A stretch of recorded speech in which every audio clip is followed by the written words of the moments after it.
Hey everyone, this is Prince from Desi Programmer, and in this quick video, we are going to talk about the latest upgrade of Kali Linux, which is Kali 2020.1.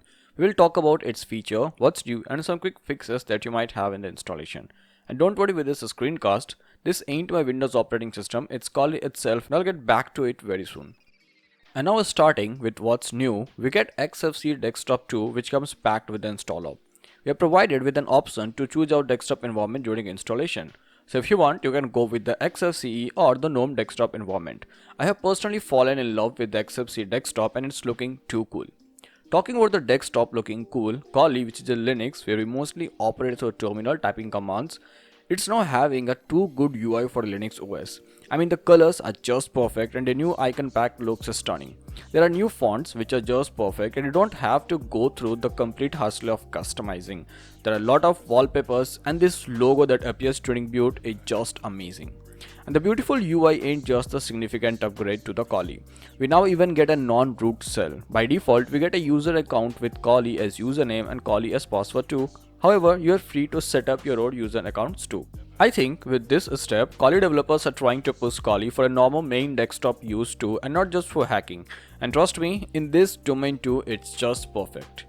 Now moving forward with its feature, and this might be an issue for those who are trying to use Kali for everything other than pen testing, but is actually a notable feature of Kali Linux.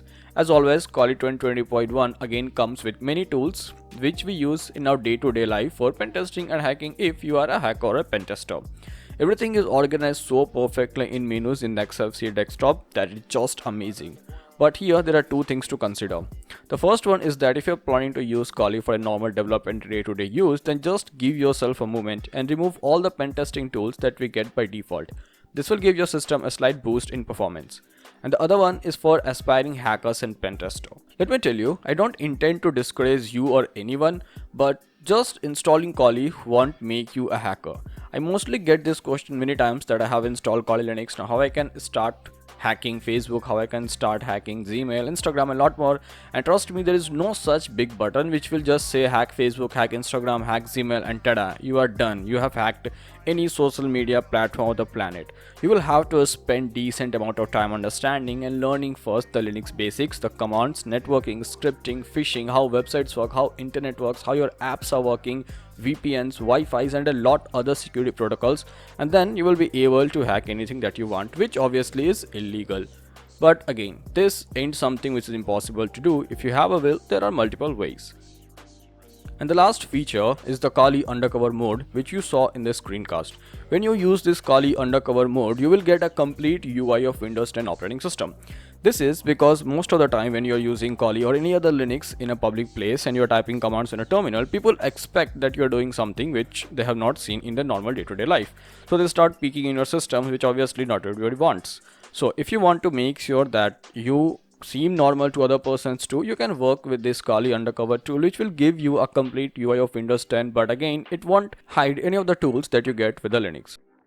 Now wrapping up everything in simple terms, we can say that Kali 2020.1 is a beautiful update to the beast and it is still perfect to do what it's supposed to do, that is pen testing, hacking and offensive security, but now it's also ready to bang in the normal use case too.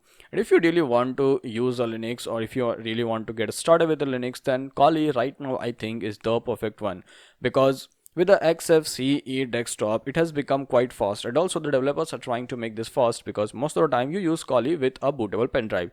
And talking about bootable pen drive, now when you install Kali or when you are downloading the ISO, we get multiple options. The first one is a direct installer which you can use to install but not for live boot. The second one is a live boot ISO which you can use for live boot but not to install. And the third one is a net installer. So make sure that now if you're downloading Kali, you choose the correct option. Well, that's pretty much it from my side in this video. I'll catch you up soon in the next video talking more about Linux, hacking, pen testing, app development, web development, and a lot more.